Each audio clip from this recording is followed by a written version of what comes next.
কোরবানি করার আগে সালাত আদায় করার জন্যই মাঠে হাজির হয়েছি। বাদ বাকি যা আমাদের হাতে থাকবে আছে, তা কি আমরা আল্লাহর জন্য কোরবানি করতে প্রস্তুত আছি আমরা? ইনশাআল্লাহ আগামীর বাংলাদেশ হোক কোরআনের বাংলাদেশ। দেখতে চান আপনারা?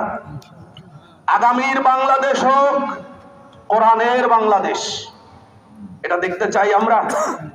কোরআনের বাংলাদেশ হলে তো কোনো সমস্যা নেই।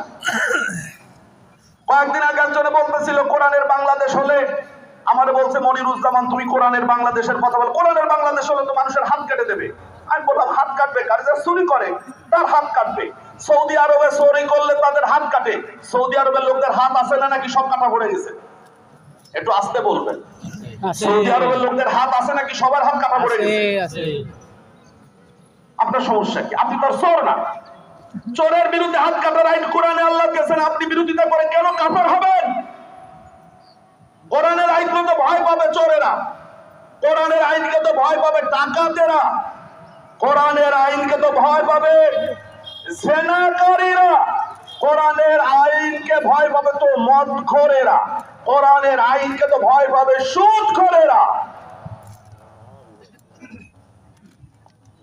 আমরা আগামীর বাংলাদেশ জেনা মুক্ত বাংলাদেশ, মাদক সেবী মদ্যপী নেশাখোর মুক্ত বাংলাদেশ,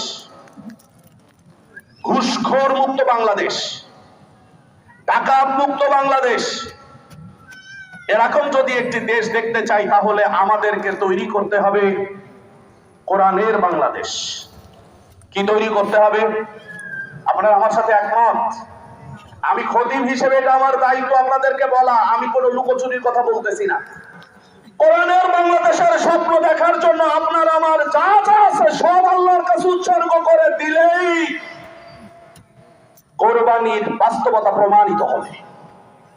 আসুন, যারা আমাদের এই ছোট্ট দেশটাকে কোরআনের সমাজ, কোরআনের রাষ্ট্র গড়ার জন্য জীবন উৎসর্গ করে চলে গেছেন, সেই সকল মানুষদের সাথে আল্লাহ তাআলা আমাদেরকে কবুল করে নিন।